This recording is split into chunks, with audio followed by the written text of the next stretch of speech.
안녕하세요. 좋은 하루 보내세요. 저희 채널이 마음에 드셨다면 좋아요와 구독 부탁드려요. 여러분의 응원이 힘이 된답니다. 자, 이제 실화를 하나 들려드릴게요. 남편의 장례식이 끝나고 아들은 나를 외진 길로 데려가 말했다. 여기서 내리세요. 집과 사업은 이제 제 겁니다. 나는 먼지 속에 서서 가방을 꽉 쥔 채 서 있었고 아들은 뒤도 돌아보지 않고 떠났다. 휴대폰도 돈도 없었다. 그때 나는 깨달았다. 나는 혼자가 아니었다. 나는 자유로워졌다. 하지만 그 아이는 아버지가 돌아가시기 전까지 내가 무슨 일을 했는지 전혀 모르고 있었다. 제 이름은 박서연입니다. 예전에는 최서연이었고, 그 후에는 김민준의 아내, 그리고 김지훈과 김수진의 어머니였습니다. 하지만 이제 저는 그저 친자식에게 배신당한 한 여자일 뿐입니다. 불평하는 것이 아닙니다. 혹시라도 이 이야기를 듣는 누군가가 자신을 돌아보거나 제때 멈출 수 있기를 바라며 이야기하는 것입니다. 제 나이 68. 이제는 반죽 그릇을 단단히 잡을 수도 없는 손이지만 빵을 반죽하던 감각은 기억합니다. 아들 지훈이가 어릴 때부터 좋아했던 그 직접 발효시켜 만든 빵 말입니다. 그리고 수진이의 머리카락도 기억합니다. 거미줄처럼 가늘던 그 머리카락. 아이가 식탁 의자에 앉아 다리를 흔들고 있으면 저는 학교 가기 전에 머리를 따아주곤 했습니다. 제가 이 모든 것을 이야기하는 것은 향수 때문이 아닙니다. 얼마 전까지만 해도 제가 착하고 성실하고 감사할 줄 아는 아이들을 키웠다고 믿었던 평범한 어머니였다는 것을 여러분이 알아주셨으면 해서입니다. 그러다 남편 민준이 아팠습니다. 췌장암. 조용하고 교활한 암은 14개월 만에 그를 제 손에서 앗아갔습니다. 천천히. 하지만 돌이킬 수 없게요. 우리는 처음에는 아이들에게도 지인들에게도 아무에게도 말하지 않기로 했습니다. 우리 둘만 알기로요. 부끄러워서가 아니었습니다. 그저 아이들에게 이 짐까지 지우고 싶지 않았을 뿐입니다. 그냥 평온하게 살게 두자. 놀라고 울고 애도할 시간은 아직 충분해. 지금은 아니야라고 우리는 말했습니다. 지훈이는 서울에서 늘 바쁜 회의에 쫓겼습니다. 최근 몇 년간 추석에도 설날에도 단 한 번도 우리와 함께 보낸 적이 없었죠. 항상 무슨 출장이 그렇게 많았는지. 수진이는 매년 이사를 다녔습니다. 제주도에서 요가 센터를 연다거나 강릉에서 건강 디톡스 사업을 한다거나 그녀의 모든 사업은 이상하게도 남편이 돈을 붙여주고 나면 항상 끝이 났습니다. 아직은 알리지 않는 게 좋겠어. 어느 날 남편이 침대에 누워 혼자서는 일어설 수도 없게 되었을 때 말했습니다. 목소리는 솜을 통과하는 것처럼 둔탁하고 무거웠습니다. 그림자 없이 조금이라도 더 살게 해주자. 저는 그때 고개를 끄덕였습니다. 사랑했으니까요. 그의 소원은 제가 그를 위해 해줄 수 있는 마지막 것이었으니까요. 아이들이 마침내 왔을 때 이미 마지막이 가까워졌을 때였습니다. 그들은 온기를 가져오지 않았습니다. 차가운 질문들만 가져왔죠. 우리는 양지리에 있는 우리의 낡은 집에서 살았습니다. 버려진 땅 2,000평을 일궈 민준 농원을 만든 바로 그곳에서요. 대출도 도움도 없이 둘이서 맨손으로 일군 유기농 농장이었습니다. 사과 과수원, 학교 급식 납품 양로원에 보내는 기부 상자들. 이것은 사업이 아니었습니다. 우리 인생의 전부였죠. 지훈이는 우리가 어릴 적 국을 먹던 바로 그 자리에 앉아 말했습니다. 엄마, 전 그냥 현실적으로 생각하고 싶어요. 치료비도 많이 들었고, 집은 낡았고, 농원은 엄마 혼자서는 감당 못해요. 미래를 봐야죠. 그는 침착하고 자신감 있게 말했습니다. 모든 것이 계산된 협상장에서나 나올 법한 말투였습니다. 단지 제 눈을 보지 않았을 뿐. 저는 그를 보았고, 아들이 아닌 어머니를 짐으로 생각하는 것이 편해진 한 남자를 보았습니다. 수진이는 나중에 도착했습니다. 향수와 여행 가방, 그리고 눈물을 가지고서요. 진심 어린 눈물이었습니다. 그녀가 아버지를 껴안고 밤새 침대 곁을 지키는 것을 보았습니다. 그때 저는 생각했습니다. 어쩌면 내가 틀렸을지도 모른다고. 어쩌면 정말로 우리 곁에 있어주는 것이라고. 하지만 그 후 장례식이 있었습니다. 그가 원했던 대로 작고 소박하게요. 우리 농원이 내려다 보이는 언덕 위의 묘지. 봄이 막 시작되고 있었고 새싹들은 수액으로 터질 듯 부풀어 있었습니다. 저는 아이들 사이에 서 있었습니다. 지훈이는 차갑고 반듯했고 수진이는 제가 한 번도 본 적 없는 하얀 손수건에 얼굴을 묻고 울었습니다. 모두가 떠난 후 제가 말했습니다. 내일 아버지 유품 좀 정리하자. 살펴볼 게 있을 거야. 하지만 지훈이는 이미 위스키를 따르며 말했습니다. 수진이랑 얘기했어요. 모든 걸 빨리 결정해야 해요. 우린 일이 있고 엄마는 연세가 있으시고 농원은 문제가 많아요. 문제? 제가 되물었습니다. 이 사업은 시대에 뒤떨어졌어요. 아빠도 새로운 접근법, 현대적인 방식이 필요하다고 하셨어요. 이미 땅을 살 사람도 찾았어요. 좋은 값을 준대요. 아빠가 말씀하신 거예요. 여기 다 적혀 있어요. 그는 식탁 위에 종이를 한 장 놓았습니다. 변호사나 공증인의 서류가 아니었습니다. 지훈이 회사의 로고가 밝힌 평범한 종이, 민준의 서명은 너무나 반듯했습니다. 한 달 동안 숟가락도 제대로 들지 못했던 사람의 것이라고는 믿을 수 없을 만큼요. 모르핀 맞고 있을 때 서명하게 한 거니. 그때 저는 깨달았습니다. 그들은 제 집을 원한 것이 아니었습니다. 이미 빼앗아간 것이었죠. 단지 제가 아직 모르고 있었을 뿐 저는 소리치거나 난리를 피우지 않았습니다. 남편과 내가 예전에 만두를 빚던 바로 그 식탁에 앉아 아이들이 내 인생을 마치 서류 처리나 거래처럼 논의하는 것만으로도 충분했습니다. 보여줘. 제가 조용히 말했습니다. 유언장을요. 지훈이가 제게 종이를 밀어주었습니다. 공증된 양식도 우리 가족 변호사인 이정호 변호사님의 서명도 아니었습니다. 그냥 그의 서울회사 양식에 인쇄된 사본일 뿐. 민준의 서명. 저는 그 서명을 외울 정도였습니다. 사과 계약서마다, 일꾼들 급여 수표마다, 빵 바구니에 남긴 쪽지마다 그가 하던 서명이었죠. 하지만 이것은 너무나 반듯했습니다. 마치 다른 사람이 자를 대고 그린 것처럼요. 이건 위조된 거야. 제가 말했습니다. 민준 씨는 이렇게 서명할 수 없어. 아파서 물 한 잔 마실 때도 손을 떨었으니까. 정신은 멀쩡하셨어요. 지훈이가 대꾸했습니다. 다 알고 계셨어요. 그냥 엄마 속상하게 하기 싫어서 말씀 안 하신 거예요. 우리가 이 사업을 이어가길 바라셨어요. 제대로 돈과 투자자를 가지고요. 엄마 아빠처럼 구식으로 손으로 하는 게 아니라.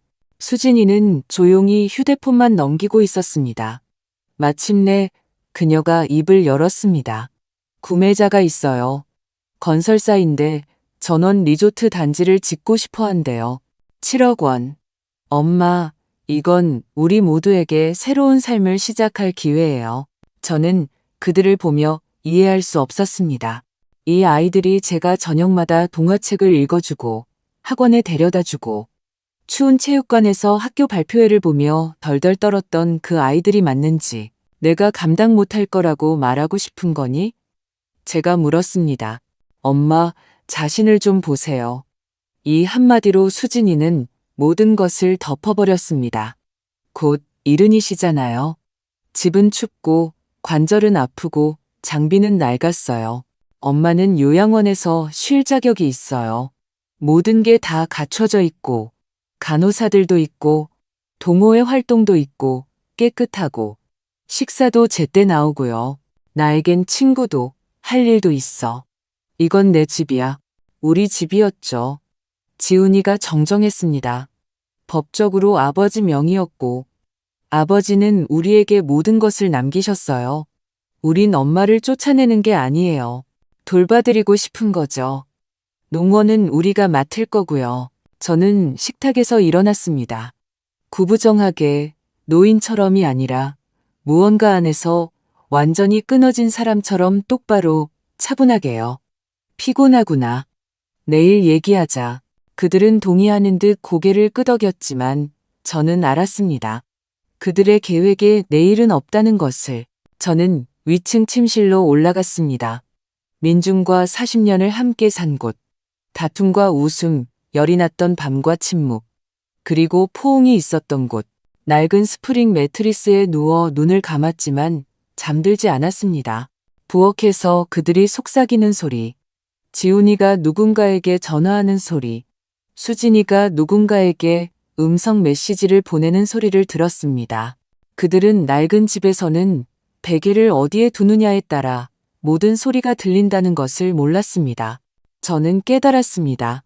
제게는 오직 아침뿐이라는 것을, 단 한 번의 기회뿐이라는 것을. 새벽에 일어나 씻고 옷을 입고 부엌으로 내려갔습니다. 그들은 이미 옷을 입고 짐을 챙긴 채 기다리고 있었습니다. 식탁 위에는 보온병과 작은 여행 가방이 놓여 있었습니다. 제 것이 아니었죠. 짐은 다 쌌어요.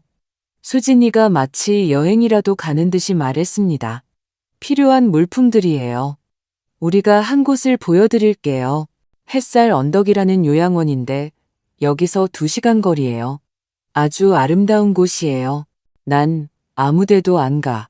저는 커피를 따르며 말했습니다. 난 집에 있을 거야. 엄마. 지훈이의 목소리가 단호해졌습니다. 결정은 내려졌어요. 건설사와의 계약은 다음 주에요. 우리는 모든 걸 미리 처리해야 해요. 분별력 있게 행동하세요.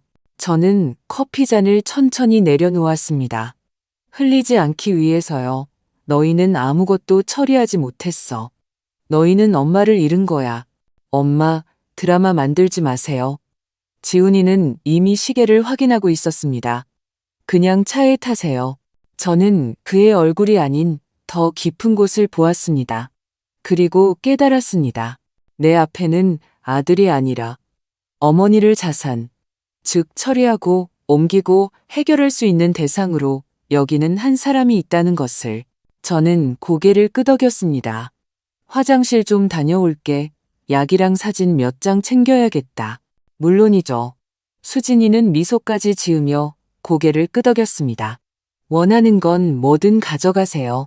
나머지는 나중에 보내드릴게요. 저는 위층으로 올라갔지만 약을 가지러 간 것이 아니었습니다. 그들이 모르는 것을 가지러 갔죠. 거울 뒤 비밀 공간에 있던 여권, 출생 증명서, 민준이 비상금으로 남겨둔 현금, 그리고 그의 플란넬 셔츠 뒤에 있던 내화성 상자. 그것을 들고 저는 천천히 침착하게 아래층으로 내려왔습니다. 현관으로 나서자 그들은 이미 차 안에서 기다리고 있었습니다. 가죽 시트가 깔린 크고 검은 차. 중요한 일을 위해 빌린 모양이었습니다. 저는 말없이 질문 없이 차에 탔습니다. 그들은 만족스러워 보였습니다. 우리는 오랫동안 달렸습니다. 창밖으로 들판과 마을, 강이 스쳐 지나갔습니다. 그러다 차가 비포장도로로 접어들었습니다. 자가리 바퀴 밑에서 부서지는 소리가 났고 몇 분 후 차가 멈췄습니다. 텅 빈 들판, 그리고 정적. 여기서 내리세요. 지훈이가 차분하고 일상적으로 쳐다보지도 않고 말했습니다. 저는 돌아보았습니다. 수진이는 창밖을 보고 있었고 말이 없었습니다. 저기 5km쯤 가면 주유소가 있어요. 누구한테 전화하든 택시를 부르든 하세요. 그가 문을 열었습니다. 나를 개처럼 버리는구나. 드라마 만들지 마세요. 엄마, 다 잘 될 거예요. 그냥 이렇게 하는 게 더 쉬워요. 저는 차에서 내렸습니다. 손에는 여행 가방, 축축한 봄풀, 바람. 그리고 이상하게도 두려움이 아니라 안도감으로 뛰는 심장. 그들은 떠났습니다. 차는 코너를 돌아 사라졌고 저는 남았습니다. 그리고 문득 깨달았습니다. 나는 혼자가 아니었다. 나는 자유로웠다. 저는 한 손에는 여행 가방을, 다른 한 손에는 무거운 숄더백을 들고 들판 한가운데 서 있었습니다. 공황 상태는 없었고 기묘한 명료함만이 있었습니다. 저는 갑자기 배신당한 것이 아니었습니다. 이것은 섬광이 아니었습니다. 이것은 제가 수년간 애써 외면해온 천천히 벌어지던 균열이었습니다. 주위를 둘러보았습니다. 텅 빈 들판.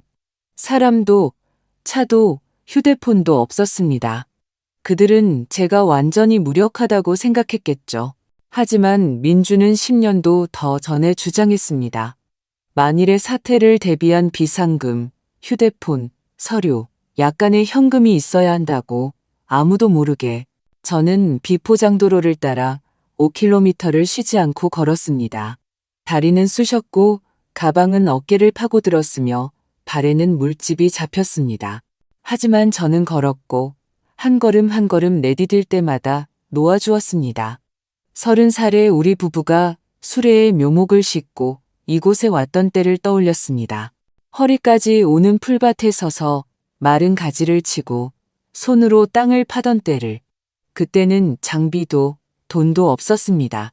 오직 이 땅에서 단순한 사과가 아닌 진정한 무언가가 자라날 것이라는 믿음뿐이었습니다. 저는 깨달았습니다. 저는 주유소로 가고 있었습니다. 저녁 무렵에야 도착했습니다. 너무 피곤해서 다리에 감각이 없었습니다. 주유소 현관에는 낯익은 남자가 앉아 있었습니다. 주유소 사장인 최 사장님.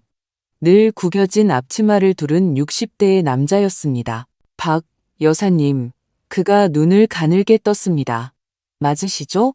네, 최 사장님. 오늘 하루가 좀 그랬네요. 그는 제 여행 가방을 보고 제 신발을 보고 다시 제 얼굴을 보았습니다. 들어오세요. 차 한 잔 끓여드릴게요. 전화도 필요하신 것 같군요. 네, 꼭 필요해요. 그는 저를 안으로 안내했습니다. 낡은 구석 공간, 기름 냄새와 빵 냄새가 섞여 있었습니다. 그는 주전자를 올리고 유선 전화를 건네주었습니다. 저는 즉시 우리 가족 변호사인 이정호 변호사님의 번호를 눌렀습니다. 그는 우리 부부가 이 땅을 막 샀을 때부터 알던 사이였습니다. 박 여사님. 목소리에는 놀라움과 걱정이 섞여 있었습니다. 다행입니다. 연락 주셔서 계속 찾고 있었습니다. 왜 유언장 낭독에 안 오셨습니까? 무슨 유언장이요? 제가 물었습니다. 수화기 저편에서 침묵이 흘렀습니다. 그러다 그가 말했습니다. 아드님이 어떤 서류를 제출했는데 의심스러운 점이 있었습니다. 서명이 이상했어요. 전화를 드렸지만 꺼져 있더군요. 제가 연락이 안 되는 상황이었어요. 저는 간신히 짜증을 억누르며 말했습니다. 변호사님, 도움이 필요해요. 그리고 비밀을 지켜주세요. 제가 하는 모든 말은 우리 사이에만 남아야 합니다. 물론입니다. 1시간 후에 오실 수 있겠습니까? 가겠습니다. 저는 수화기를 내려놓고 최 사장님께 감사 인사를 했습니다. 그는 태워주겠다고 했지만 저는 거절했습니다. 누구와도 말하고 싶지 않았습니다. 그는 제게 물 한 병과 빵 2개, 그리고 낡고 따뜻한 재킷을 주었습니다. 밤 되면 추워질 테니 가져가세요. 사양 마시고요. 마음 한구석이 찡했습니다. 평생 3번.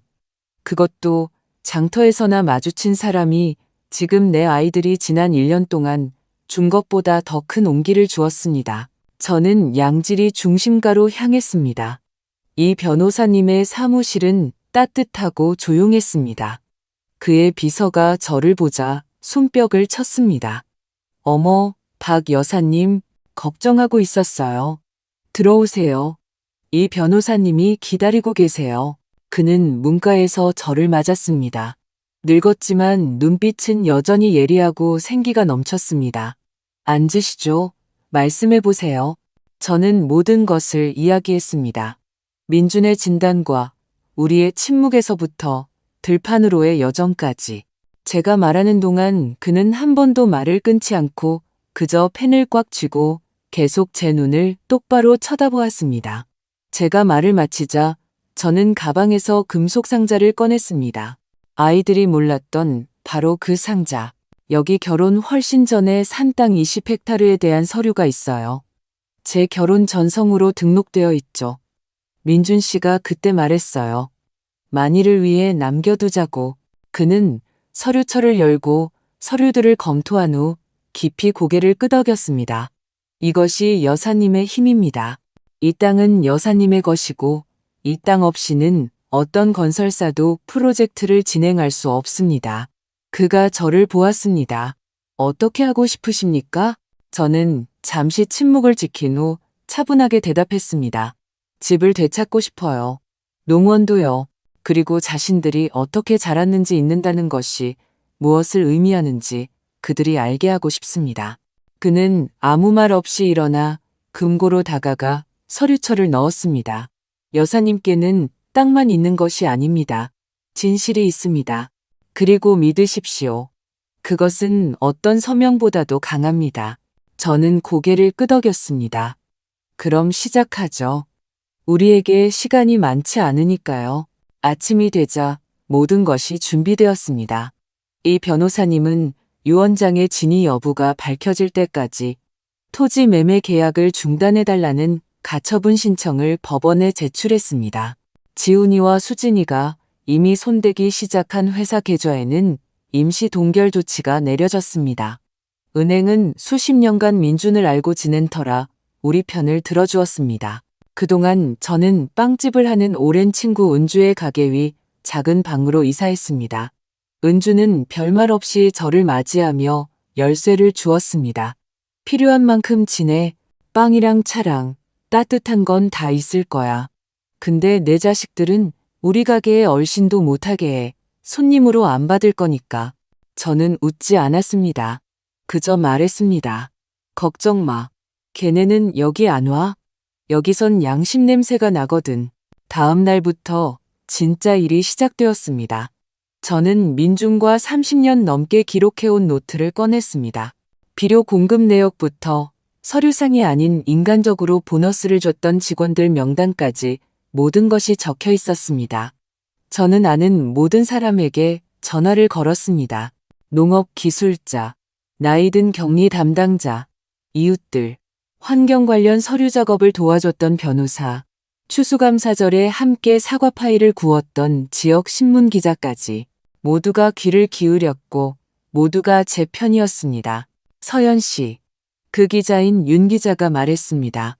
말해봐요. 복수를 원해요. 아니면 정의를 원해요?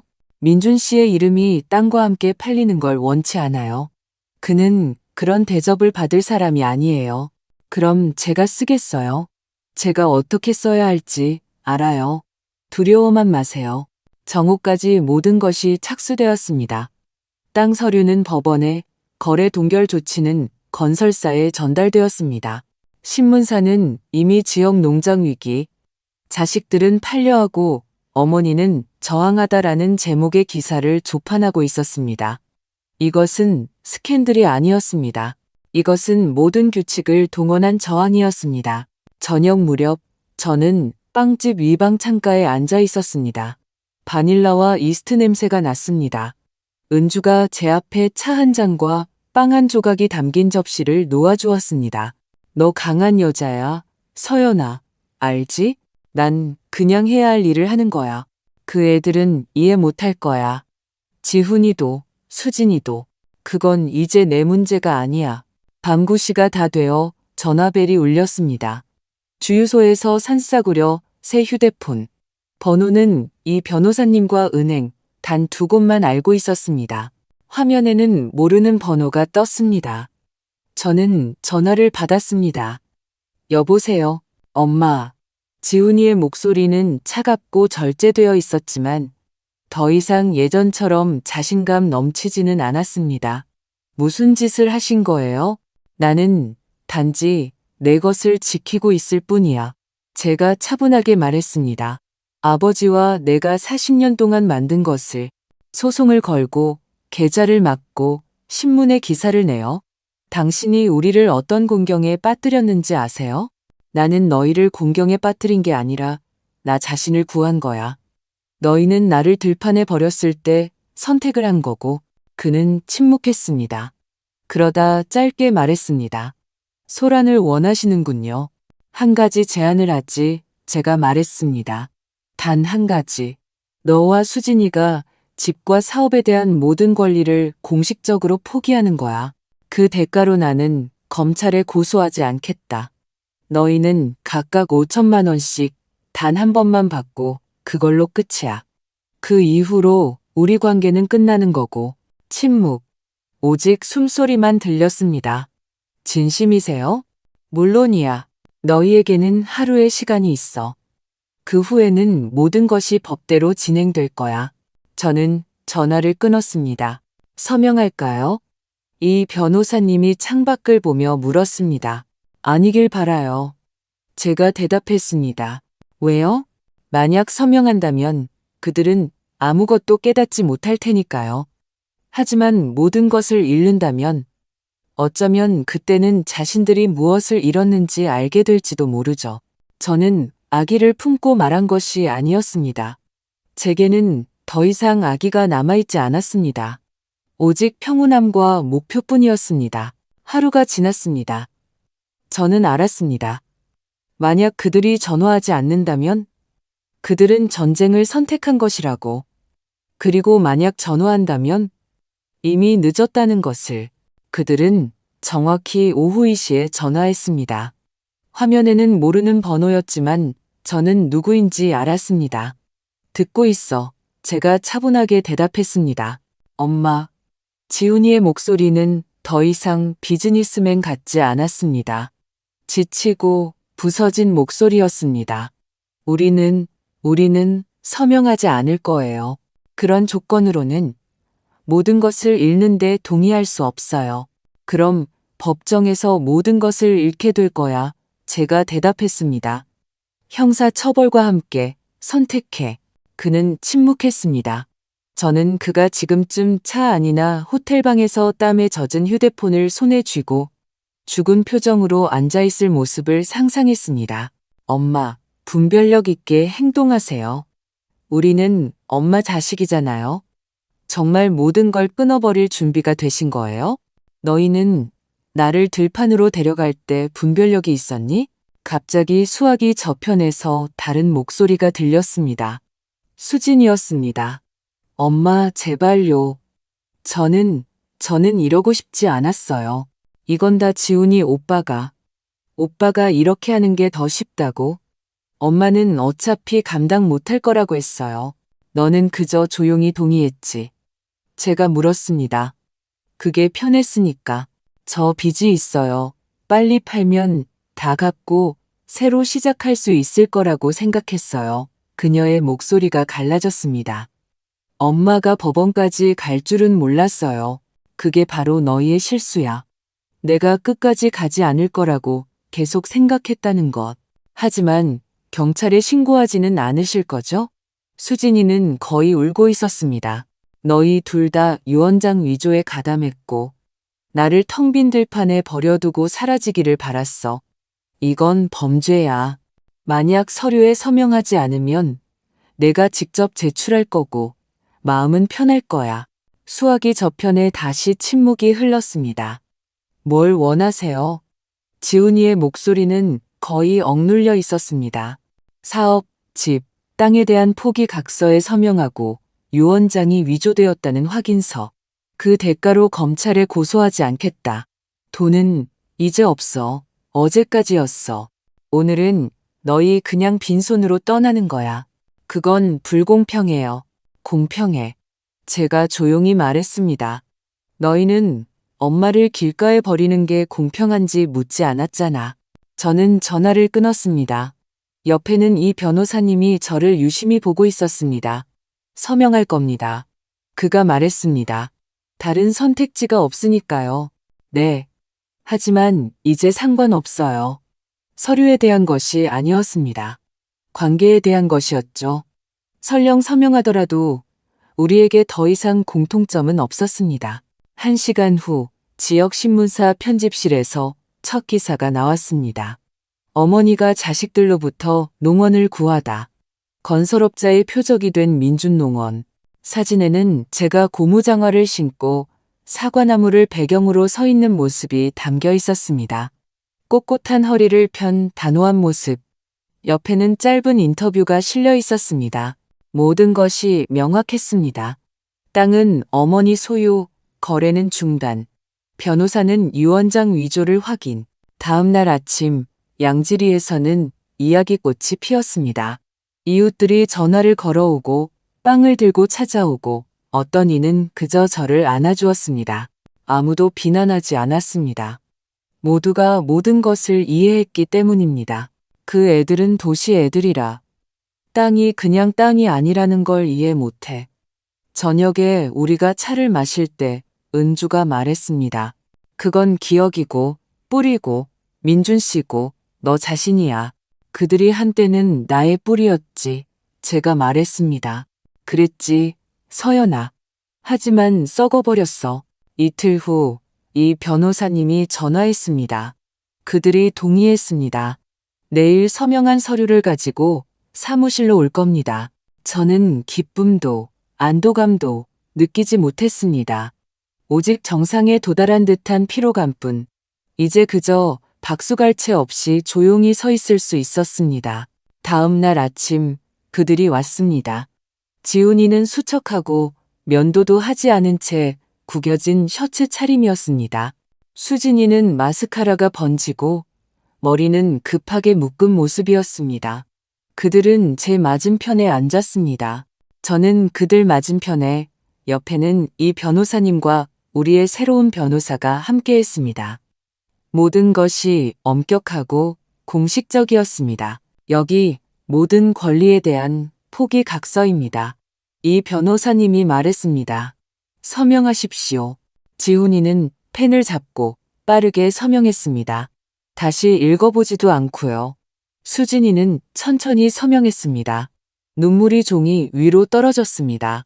저는 악의 없이 그저 너무 많은 것을 빼앗겨 감정이 남지 않은 사람처럼 바라보았습니다. 이제 너희는 양지리를 떠나라. 제가 말했습니다. 그리고 다시는 이곳에 돌아오지 마.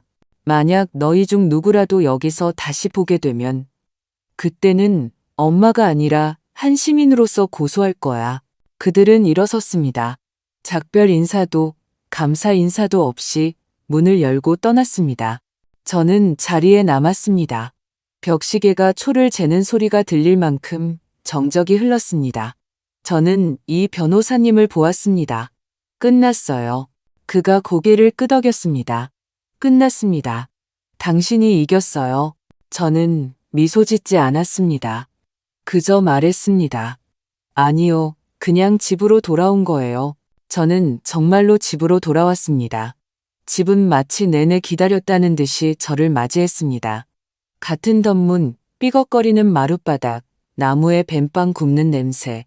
단지 이제는 정적이 달랐습니다. 민준의 장례식 후에 그 답답하고 무거운 정적이 아니었습니다. 이것은 해방의 정적이었습니다. 저는 방들을 둘러보았습니다. 어딘가는 먼지가 쌓여 있고 어딘가는 물건들이 흩어져 있었습니다. 지훈이의 흔적이 남아 있었습니다. 책상 위에 그의 노트북, 문 옆에 더러운 신발 한 켤레. 저는 건드리지 않고 그저 남의 물건처럼 바라보았습니다. 그리고 2층으로 올라갔습니다. 침실은 거의 민준과 제가 남겨두고 떠났을 때와 같았습니다. 단지 옷장이 헤집어져 있고 서랍이 열려 있으며 속옷이 더미로 쌓여 있었습니다. 무언가를 찾고 있었겠죠? 서류, 어쩌면 돈, 아니면 제 순진함에 남은 조각들을. 저는 말없이 침대로 다가가 앉아 눈을 감았습니다. 그들이 저를 들판으로 데려간 지 불과 나흘이 지났는데 마치 작은 인생 하나를 살아온 듯한 느낌이었습니다. 저는 울지 않았습니다. 눈물은 그보다 전에 낯선 여행 가방과 숄더백을 메고 들판에 홀로 섰을 때 이미 다 말라버렸습니다. 지금은 오직 평온함만이 있었습니다. 기쁨도 만족감도 아닌 그저 명료함. 다음 날 아침 저는 지훈이와 수진이의 물건들을 모았습니다. 악의 없이 그저 사람답게 조심스럽게 상자에 담아 현관에 내놓았습니다. 택배회사에 전화했습니다. 가져가라고.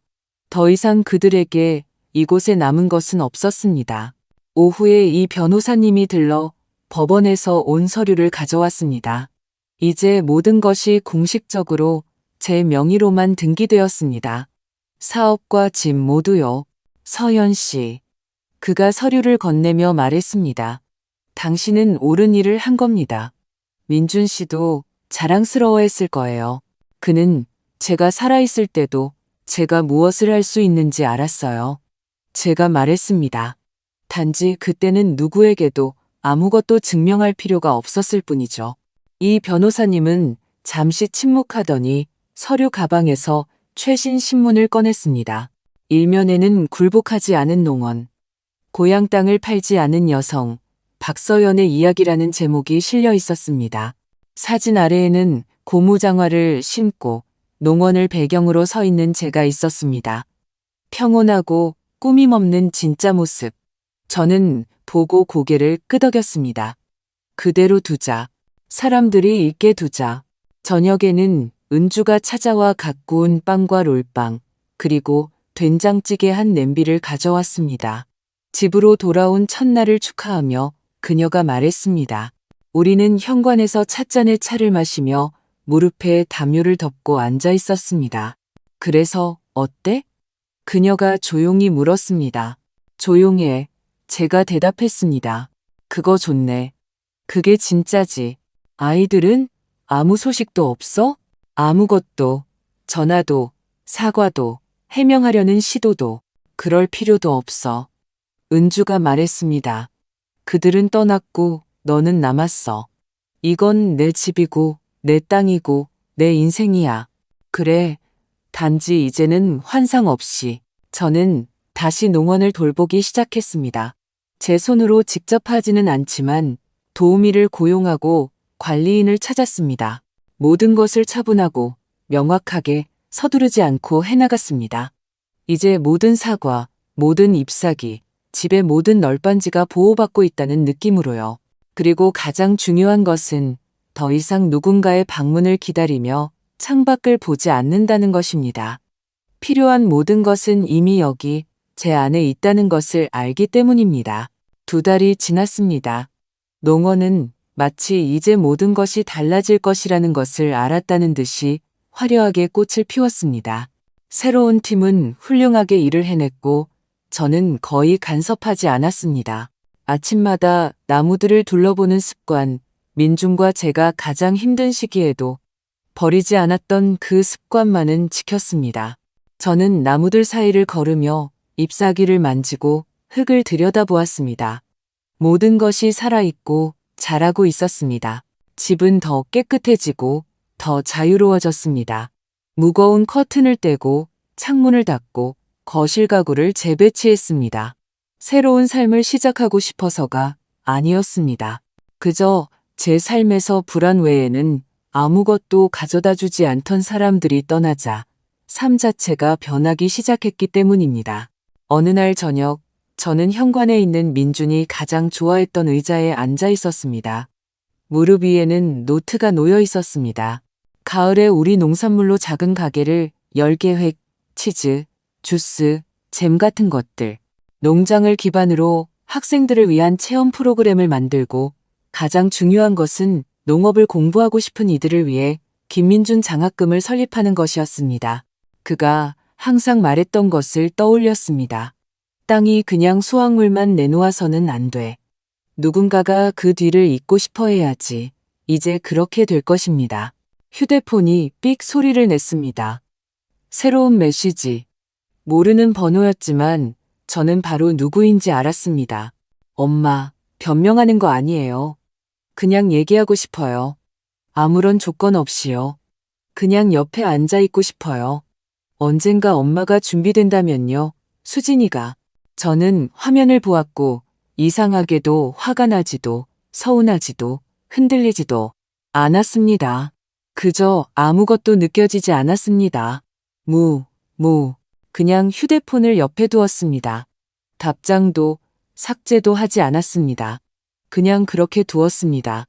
제가 읽었다는 것을 알게 하려고요. 지훈이에 대해서는 아무 소식도 없었습니다. 이 변호사님 말로는 서류 위조 혐의로 조사를 받고 있다고 했습니다.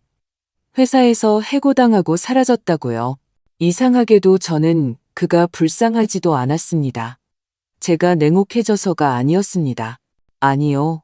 그저 배신을 당하면 온기를 소중히 여기지 않는 사람들에게 더 이상 그것을 낭비하지 않게 될 뿐입니다. 어느 날 제가 마을을 지나가는데 16살쯤 된 소년이 다가왔습니다. 박서연 할머니, 그가 머뭇거리며 물었습니다. 그래. 제가 고개를 끄덕였습니다. 저 농업고등학교 다니는데 농업이요. 할머니께서 장학금을 만드셨다고 들었어요. 지원할 수 있을까요? 물론이지. 단, 공부는 진짜로 해야 할 거야. 땅은 겉핥기를 좋아하지 않거든. 그는 너무나 열정적으로 고개를 끄덕여서 저는 문득 제가 한 모든 일이 헛되지 않았다는 것을 느꼈습니다. 네, 가족은 무너졌지만 더 견고한 무언가가 남았습니다. 일, 의미, 기억. 그날 밤 저는 다시 현관의자에 앉아 있었습니다. 머리 위에는 별들이 빛나고 따뜻하고 조용했습니다. 멀리서 귀뚜라미가 울고 있었습니다. 무릎 위에는 찻잔이 놓여 있었습니다. 저는 농원을 보았습니다. 어둡지만 숨결처럼 살아 있었습니다. 그리고 문득 깨달았습니다. 이것이 진정한 가족이라는 것을. 혈연으로 맺어진 가족이 아니라 곁에 남는 가족. 말없이 함께 차를 마시며 배신당할까 두려워하지 않아도 되는 사람들. 세상은 더 이상 위험해 보이지 않았습니다. 그저 정직해졌을 뿐. 그리고 저는 마침내 그 안에서 제자리를 찾았습니다. 올해 가을은 일찍 찾아왔습니다. 아침이면 이미 유리창에 이슬이 맺혔고 공기는 우물물처럼 투명했습니다. 농원은 황금빛으로 물들었고 무겁고 느려졌습니다. 저는 일찍 일어납니다. 집은 조용하고 마룻바닥 삐걱거리는 소리와 커피 냄새만이 감돕니다. 집은 정돈되어 있고 머릿속은 고요합니다. 두려움을 주는 고요함이 아니라 폭풍이 지나간 후에 찾아오는 그런 고요함. 저는 더 이상 전화를 기다리지도 발소리에 귀 기울이지도 그들에게서 편지가 왔는지 확인하지도 않습니다. 그곳에서 더 이상 아무것도 오지 않을 것입니다. 그리고 그것은 아프지 않습니다. 그것은 그냥 배경의 일부가 되었습니다. 쑤시지는 않지만 무엇을 겪었는지 상기시켜주는 흉터처럼요. 김민준 장학금은 운영되고 있습니다. 첫 2명의 학생이 이미 서류를 받았습니다. 그중 한 명은 제가 가게 앞에서 만났던 바로 그 소년입니다. 그의 어머니가 눈물을 글썽이며 빵을 들고 저를 찾아왔습니다. 잊지 않겠습니다. 감사합니다, 박 여사님. 저는 빵을 받고 감사 인사를 하고 예의상이 아닌 진심으로 미소 지었습니다. 가게도 문을 열었습니다. 농원 옆에 작은 건물, 잼, 사과 주스, 말린 허브 병들이 진열되어 있습니다. 가끔 관광객들이 들르고 학생들이 자주 오고 그냥 동네 사람들이 들릅니다. 정말 혼자서 다 하시는 거예요? 사람들이 제게 묻습니다. 혼자가 아니에요. 제게는 2손이 아니라 뿌리가 있으니까요. 그들은 나타나지 않습니다. 지훈이는 마치 사라진 것 같습니다. 남쪽 어디에선가 살며 전공과 상관없는 일을 한다는 소문이 돕니다. 수진이는 처음에는 몇 번 메시지를 보내려 했지만 그 후로는 그만두었습니다. 문이 닫혔다는 것을 깨달은 모양입니다. 서운함 때문이 아니라 명료함 때문이라는 것을. 어느 날 다우신문사 기자가 찾아와 인터뷰를 요청했습니다. 할머니의 이야기는 상징이 되었습니다. 자신의 것을 내주지 않은 여성, 버텨낸 어머니. 저는 거절했습니다. 저는 상징이 아닙니다. 저는 그냥 제 땅에 남았을 뿐입니다. 나머지는 다 지어낸 이야기입니다. 그는 정중하게 고개를 끄덕이고 떠났습니다. 그리고 오늘 저녁, 저는 다시 현관의 그 의자, 민준이 길고 긴 여름 저녁에 앉아있던 바로 그 의자에 앉아 있습니다. 차는 식어가고 무릎 위에는 새로운 기록이 담긴 노트가 있습니다. 봄 계획, 새로운 품종, 개선된 관계 시스템. 저는 미래가 두렵지 않습니다. 이제 그것은 제 것이니까요. 집도, 농원도, 제가 하는 말도 제 것입니다. 침묵 또한 마찬가지입니다. 아마 여러분은 이 이야기를 들으며 제가 눈물을 흘리거나 후회하거나 영화처럼 그들에게 문을 열어줄 순간을 기다렸을지도 모릅니다. 하지만 아시나요? 때로 아이들이 떠나는 것은 사랑이 부족해서가 아니라 그들이 타인이 되기를 선택했기 때문입니다. 때로 배신은 치료되지도 논의되지도 설명되지도 않습니다. 그저 일어날 뿐입니다. 그리고 운이 좋다면 당신은 일어나서 홀로 계속 걸어갈 것입니다. 저는 악하지 않습니다. 저는 회복되었습니다. 저는 더 이상 구부러뜨릴 수 있거나 데려가거나 등 뒤에서 무언가에 서명하게 할 수 있는 그런 사람이 아닙니다. 저는 자신의 것을 내주지 않은 여자입니다. 이것은 승리가 아니라 제자리로 돌아온 것입니다.